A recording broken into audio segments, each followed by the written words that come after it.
వితంతువులైనటువంటి అక్క చెల్లెళ్లకు అండగా నిలబడతానని చెప్పేసి హామీ ఇచ్చినటువంటి వైఎస్ జగన్మోహన్ రెడ్డి గారు 5 సంవత్సరాల తన పదవీ కాలంలో 3,000 రూపాయలు పెన్షన్ ఇవ్వకుండా 250 రూపాయలు చొప్పున 5 సంవత్సరాల నాటికంటే ఎన్నికల సమయం నాటికి 3,000 రూపాయల పెన్షన్ ఇచ్చి అవ్వాతాతలను అదేవిధంగా వితంతువులైనటువంటి అక్క చెల్లెలను మోసగించినటువంటి పరిస్థితిని గ్రహించినటువంటి ప్రియతమ నేత నారా చంద్రబాబు నాయుడు గారు పెరిగినటువంటి కరెంటు బిల్లులు కానీ విద్యుత్ ఛార్జీలు కానీ బియ్యం బ్యాన్ల నిత్యావసర వస్తువుల ధరలు పెరిగినటువంటి ధరలను దృష్టిలో ఉంచుకుని 3,000 రూపాయల పెన్షన్ అవ్వాతాతలకు అక్కా చెల్లెళ్లకు సరిపోవు, వాళ్ళకి ఎంతో కొంత ఆర్థిక సాయం అందించి అండగా నిలబడనేటువంటి ఆలోచనతో 2024 ఎన్నికల సమయంలో నేను అధికారంలోకి వస్తే 4,000 రూపాయల పెన్షన్ ఇస్తాను అవ్వాతాతలకు వితంతువులైనటువంటి అక్కా చెల్లెలకు అని చెప్పేసి హామీ ఇవ్వడం జరిగింది.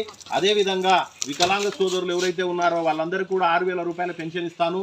అదేవిధంగా మానసిక వైకల్యం కలిగి పూర్తిగా మంచానికే పరిమితమైనటువంటి దుర్భరమైన జీవితం గడుపుతున్నటువంటి వైకల్యం కలిగినటువంటి వాళ్ళు ఎవరైతే ఉంటారో వాళ్ళందరికీ కూడా 10,000 రూపాయలు ఇవ్వడము.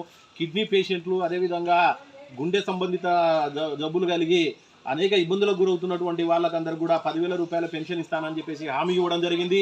ఇచ్చిన హామీకి కట్టుబడి ప్రియతమ నేత నారా చంద్రబాబు నాయుడు గారు గౌరవ ముఖ్యమంత్రి వర్యులు ఈరోజు అవ్వాతాతలకు అదేవిధంగా వితంతువులైనటువంటి అక్కా చెల్లెలకు వికలాంగ సోదరులకు అందరికీ కూడా ఇచ్చిన మాట కట్టుబడి వికలాంగులకు 6,000 రూపాయల పెన్షను అదేవిధంగా వితంతువులు అవ్వాతాతలైనటువంటి అక్కా చెల్లెలకు అందరికీ కూడా ఏప్రిల్ మే జూన్ పెంచిన పెన్షన్ ప్రకారం 3 నెలలకు సంబంధించినటువంటి 1,000 రూపాయలు 3,000. అదేవిధంగా ఈ నెల మొదటి నెల తెలుగుదేశం ప్రభుత్వం అధికారంలోకి వచ్చిన తర్వాత ఇది మొదటి నెల పెన్షన్.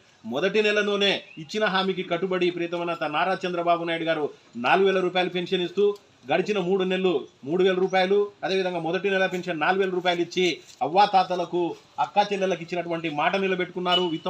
అదేవిధంగా వికలాంగ సోదరులకు అందరికీ కూడా ఇచ్చిన మాట నిలబెట్టుకుని ఈరోజు వాళ్ళందరికీ ఆర్థిక సాయం అందించి అండగా నిలబడినటువంటి గౌరవ ముఖ్యమంత్రి వారు ప్రియతమ నేత నారా చంద్రబాబు నాయుడుకి మేమందరం కూడా ప్రజల తరఫున కృతజ్ఞతలు తెలియజేస్తా ఉన్నాం. నా పేరు Darur James, Kurnool parliament Telugu Desam party SCCL అధ్యక్షులు.